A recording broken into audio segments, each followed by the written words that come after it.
Okay. My name's Paul Wood. I'm one of the owners of Shelter Works, the company that manufactures the Faswall block. And this is Brian Farrell. Brian is an owner of a Faswall built home in Washington State. And Brian, we want to ask you a few questions about the home. One of the questions is, why did you pick Faswall block as your wall system for this? Sure. Well, when I first was talking with the architect, I told him that I wanted to build an ICF home. And after explaining to the architect actually what ICF was, an insulated concrete form, I left it up to him to pick the product. But I did have some stipulations. One of the things is that my home had to be as green built as I figured was economically feasible, which to me meant ICF was really the way to go. And the other item that was important to me was that everything be as local as possible. And part of what that led to is, as he was looking for ICF systems that were local, you guys are fairly local. Actually, you're probably the most local to Washington State. Mm-hmm. And so he had a sample shipped up from Shelter Works. And I went, oh yeah, I remember seeing that. I actually saw that at the Seattle Home Show about 18 months or a year prior to that. And I knew right away after looking at it that that's actually the way I wanted to go. Mm-hmm. You know, just the whole concept of the Faswall system, I love it. Mm-hmm.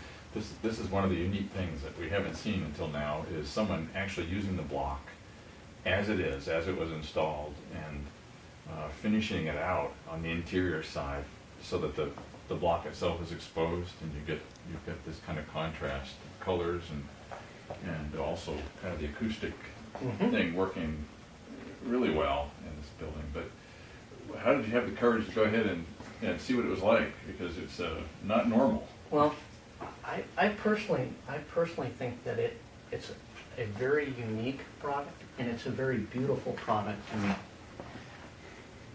One of the things that I saw with leaving it exposed is a lot of the times when you're talking to somebody and you say, yeah, well, my home's built out of ICF.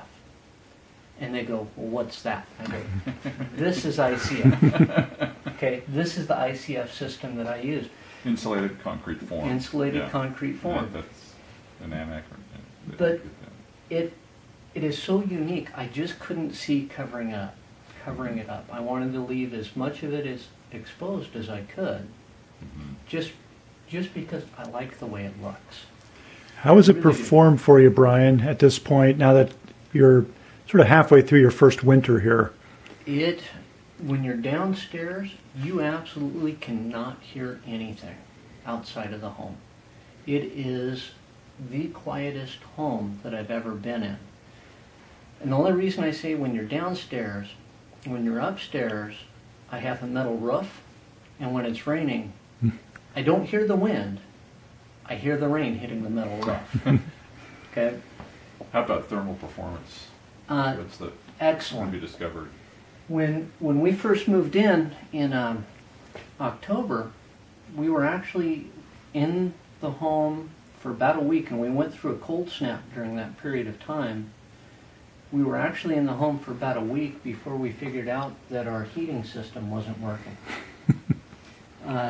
The house retained the heat so well that it took that long, and it was cold. You know, it was getting down into the, actually during the day it was only getting up into the mid-30s. And the house was still at 68, 70 degrees that whole week. And then it started to drop, but only because we'd been coming in and out so often that we let the heat out. One of the features I know you mentioned to me is the radiant floor heating now, mm-hmm. and it's functioning during the season. Is it radiant floor heating in both the bottom and the top floors? Both floors. Yeah. Both floors. And what kind of backup heating besides that is there? There is none. That's heating the whole house? That's heating the whole house, more than adequately. one of the issues, I do have a small issue, just a small issue, and it's not a bad issue to have. My house faces the south. I have a lot of windows on the south side of my house. Mhm. When the sun hits the windows, my upstairs temperature gets to about 85 degrees. Mm. When it's 30 degrees outside, my upstairs can be 85 degrees without the radiant in-floor heat. Mhm. Just from solar gain. I actually had to I wasn't planning on installing window shades, but I had to install window shades to control heat gain. But you want to know what? That's a good problem to have in this area in the winter. You know, We're pretty close to the coast in northern Washington State. we are, and it can get cold up here. Well, not bitterly cold, but it can get cold. I noticed this grand piano, Mhm. and could you tell me a little bit about the acoustical properties of when you're playing that, or when one of your family members is playing that? Well, I tell you what, having this baby grand down here and the way it sounds down here has actually made me consider getting piano lessons.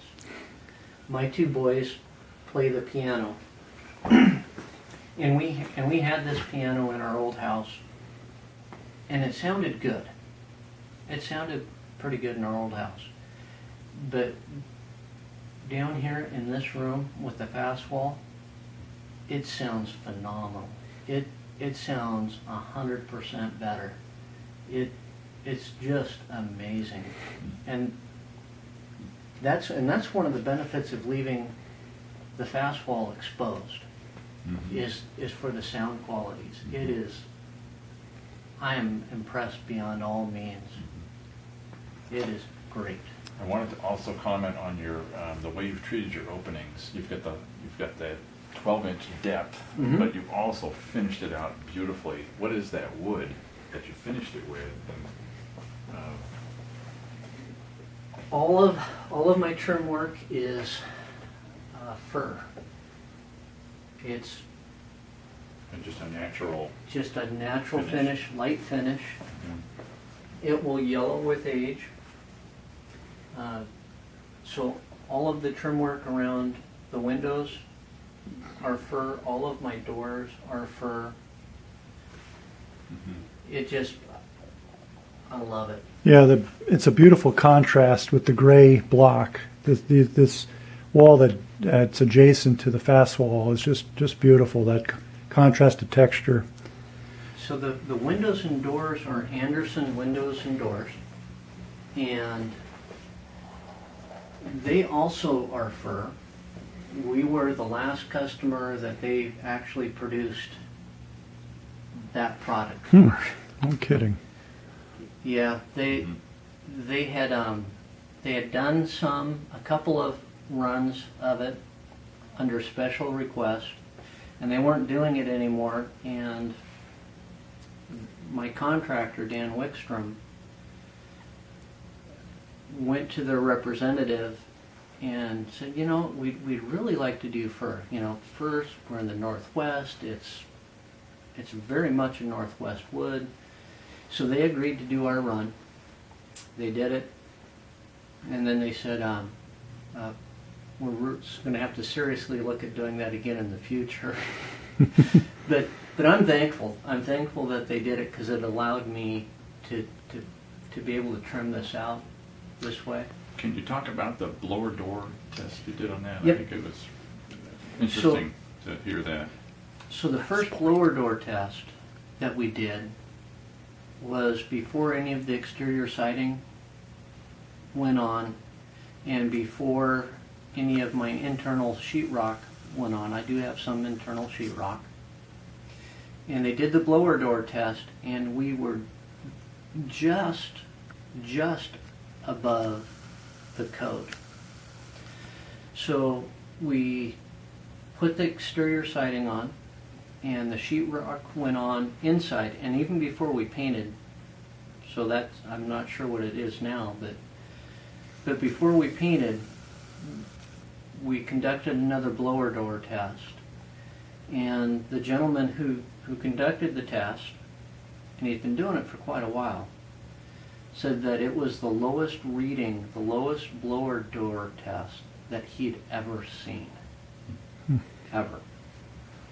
We actually ended up putting in an air exchanger, or an air exchange system, just so that we could keep the flow.